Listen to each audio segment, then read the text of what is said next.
అరే భలే భలే మిత్రులారా, ఇప్పటి వరకు కనుక మీరు నా ఛానల్ సబ్స్క్రైబ్ చేసుకోకపోతే కనుక వెంటనే మీరు సబ్స్క్రైబ్ చేసుకోండి. నా కొత్త వీడియోలు మీకు రావడం కోసం బెల్ ఐకాన్ని కొట్టడం మర్చిపోకండి.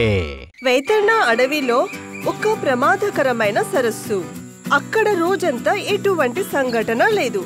కానీ ఒక చిన్న చీకటి పడితే ఆ సరస్సు నెత్తుటి సరస్సుగా మారుతుంది. సరస్సులో నీరు త్రాగడానికి వచ్చిన ఏ జంతువైనా సజీవంగా తిరిగి వెళ్ళదని చెబుతారు. అంటుంటారు ఈ రోజు వరకు ఎవరికీ నిజం తెలియదని. ఈ కారణంగానే అడవిలోని జంతువులన్నీ, అడవి యొక్క రాజు సింహం కూడా ఆ సరస్సుని నెత్తుటి సరస్సుగా ప్రకటించాయి. ఇప్పుడు మొత్తం అడవిలో ఎవరు సాయంత్రం ఆ సరస్సు వైపు వెళ్ళడానికి సాగించలేదు.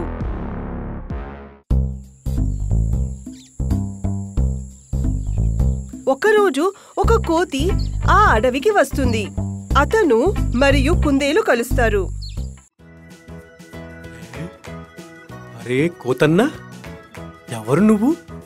ఇంతకు ముందు నిన్ను ఈ అడవిలో ఎప్పుడు చూడలేదే.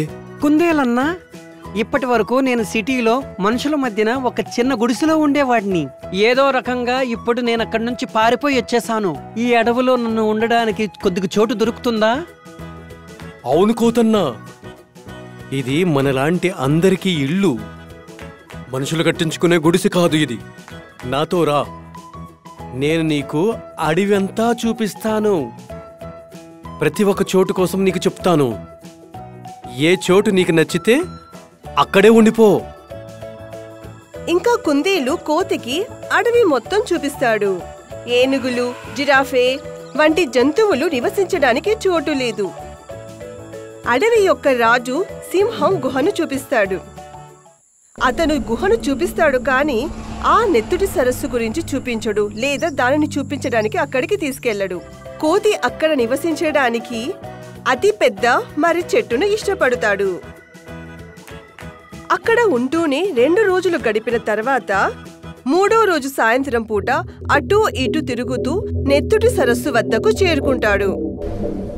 వా, ఎంత అందమైన నది! ఇందులోకి వెళ్ళి చల్ల చల్ల నీటిలో స్నానం చేసి రావాలనిపిస్తుంది. కానీ జలుబైపోతుందేమోననిపిస్తుంది. మరైతేముంది, చల్ల చల్ల నీళ్లు తాగి దాహాన్ని తీర్చుకుందాం.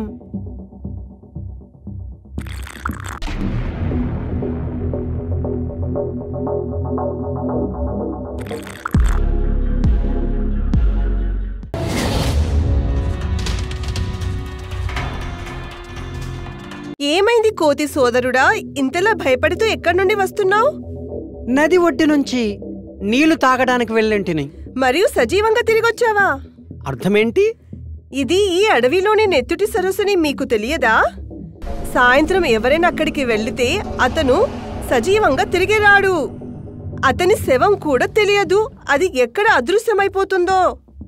కాబట్టి సాయంత్రం వెంటనే ఆ నెత్తుటి సరస్సు వైపు ఎవ్వరూ వెళ్లరు. ఇది కూడా మా సింహం రాజు యొక్క ఆదేశం. బాగుందే, నాకు ఏమాత్రం కూడా తెలియదే. మీకెలా తెలియదు?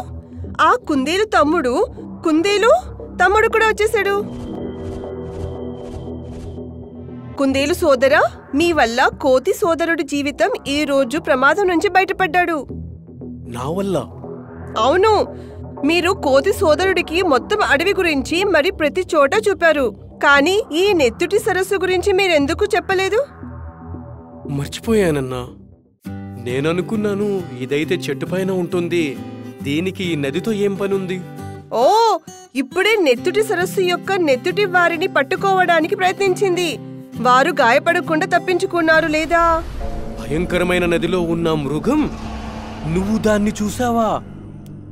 ఏమి, మీరెప్పుడు ఇంతవరకు చూడలేదా? లేదు, సాయంత్రం మాలో ఎవరైనా ఆ వైపుకు వెళ్లడం నేను చూడలేదు. మరియు పగటిపూట ఎటువంటి సంఘటన కూడా లేదు. మరియు అతను వెళ్లి సింహం ఇంకా ప్రతి ఒక్కరికి చెబుతాడు. అతడు చెప్పిన మాట విన్నా ఎవ్వరూ కూడా నమ్మరు. ఏమంటున్నావు కోతన్నా? నేను నిజం చెప్తున్నాను పులిరాజు. కానీ నేనైతే ఎప్పుడూ చూడలేదే ఇక్కడ. ఎందుకంటే మీరంతా దాన్ని భయంకరమైన నది అని చెప్పి దినంలోనే వెళ్తారు. సాయంత్రం అవ్వగానే మీరంతా జడిసి ఇక్కడనే ఉండిపోతారు. దినమంతా ఆ మొసలి అక్కడే దాక్కొని ఉంటుంది. ఇంకా చీకటి అవ్వగానే మెల్లగా వచ్చి నది దగ్గరికి నీళ్లు తాగడానికి వచ్చిన జంతువుల్ని తినేస్తుంది. మరి అందరూ ఈ నదిని భయంకరమైన నది అని చెప్తారు. కానీ ఈ నది భయంకరం కాదు, ఇందులో ఉన్న మొసలి భయంకరమైనది. మేము నమ్మలేకపోతున్నాము. అరే అదే కదా కోతన్న, నువ్వెంత అబద్ధం చెప్తావని మాకు గాని పూర్తిగా తెలుసుంటే మేము నీకు ఈ అడవిలో ఉండే జగాని ఎప్పుడు చూపించిండే వాళ్ళమే కాదు. కుందేలు నా ఫ్రెండ్, మీ అందరి మంచి కోసం నేను చెప్తున్నాను. నీ మాట నిజమైనట్లయితే దాన్ని మమ్మల్ని చూపించగలవా?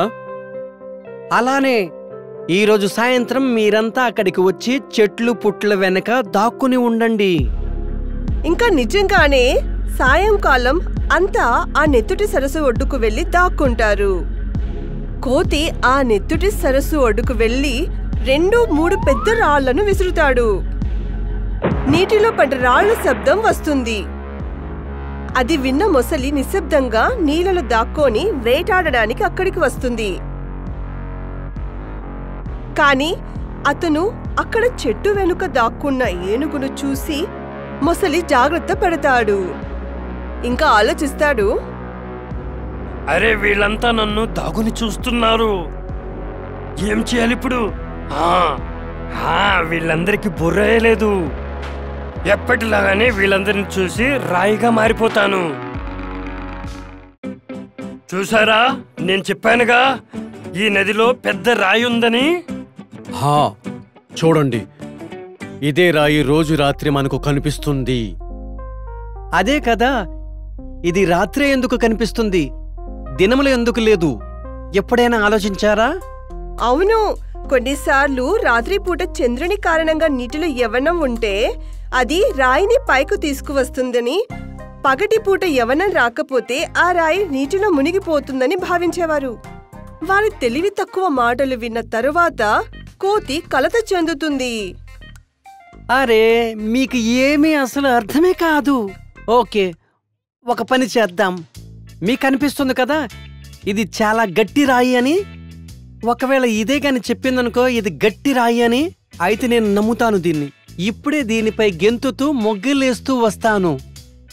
ఇది విన్న మొసలి యొక్క నోరు ఊరుతుంది. ఓ, ఈరోజు కోతి మెత్తని మాంసం తినడానికి దొరుకుతుంది. అది కూడా వీళ్ళంతా బుర్రలేని వాళ్ళు. ఇప్పటి వరకు వీళ్ళు రాయే అనుకుంటున్నారు నన్ను. నేను రాయిని, నేను చాలా గట్టి రాయిని. విన్నారా మీరంతా? మీ అందరినీ ఇది వెధవ అనుకుంటుంది. అరే, రాయి ఎప్పుడైనా మాట్లాడుతుందా? ఇప్పుడు ప్రతి ఒక్కరికి కోతి విషయం అర్థమైంది. రాత్రంతా జంతువులన్నీ సింహం మహారాజా గుహలో కలుస్తాయి. కోతన్న సరిగ్గా చెప్తున్నాడు. ఈ మొసలి ఎక్కడి నుంచో మన నదికి వచ్చేసింది. కాని ఇప్పుడేం చేద్దాం? నేలపై ఉన్నట్లయితే ఒక 2 పంచులు కొట్టేవాడిని. కాని నీళ్ళలో మా శక్తి చాలా తక్కువైపోతుంది. అయితే దీంతో మనకి ఎప్పటికీ విముక్తి కలగదంటారా మహారాజా? నాకనిపిస్తుంది ఏమాత్రం కూడా లేదు. దొరుకుతుంది పులిరాజ్. అది నీటిలోనే ఉంటుంది, అక్కడి నుంచి మనల్ని చూస్తుంది కూడా. కానీ ఏమీ దొరకదు దానికి. అరే, ఇదంతా ఎలా అవుతుంది? అవుతుంది. మీరొక పని చేయండి, నాకు 2 పెద్ద తాళ్లను ఇవ్వండి. తాళ్లతో ఏం చేస్తావు? నేను సిటీలో ఉన్నప్పుడు జంతువుల్ని ఎలా పట్టాలో చాలా పద్ధతులను నేర్చుకున్నాను. అలానే దీనిపై మనం కబ్జా చెయ్యొచ్చు. మరియు కోతికి 2 పెద్ద తాళ్లు తీసుకొచ్చి ఇస్తారు. కోతి ఆ తాళ్లతో అందరితో కలిసి అదే నెత్తుటి సరస్సుకి చేరుకుంటారు.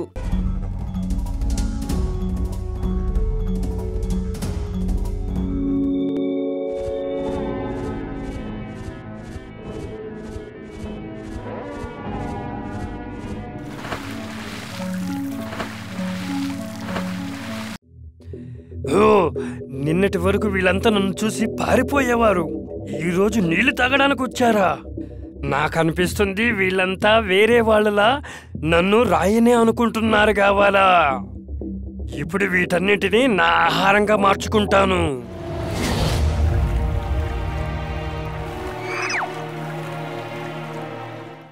ఆ! ఆ! ఓ!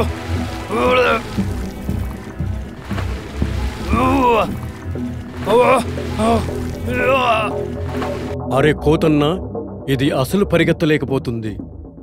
పులిరాజ్, ఇది ఎంత గట్టిగా లాగుతుందో అంత గట్టిగా తాడు కట్టుకుంటుంది. ఒకవేళ అది ఒకే దగ్గర ఉన్నట్లయితే తాడు నార్మల్ గా ఉంటుంది. ఇది ఎలా అయితే మళ్ళీ వెనక్కి లాగుతుందో ఇంకా గట్టిగా పట్టుకుంటుంది. ఇది తాడు నుంచి విడుచుకోలేదు, ఇంకా నీళ్ళలో ఇంకెక్కడికి వెళ్ళలేదు. అరే వా, అప్పుడు ఇది మనల్ని ఏమి చేయలేడు. హా, ఇప్పుడు మనమంతా ఈ నదిలో ఎప్పుడైనా స్నానం చెయ్యొచ్చు, నీళ్లు తాగొచ్చు.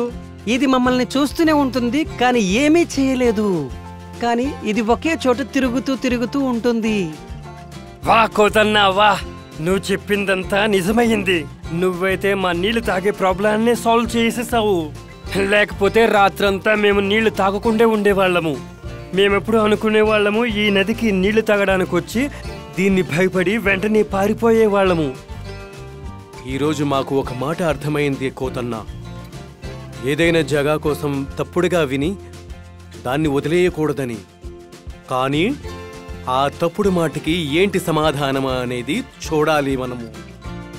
ఎందుకంటే ఏ జగా కూడాను భయంకరంగా ఉండదు, అక్కడ ఉన్నవాళ్ళు భయంకరంగా ఉంటారు.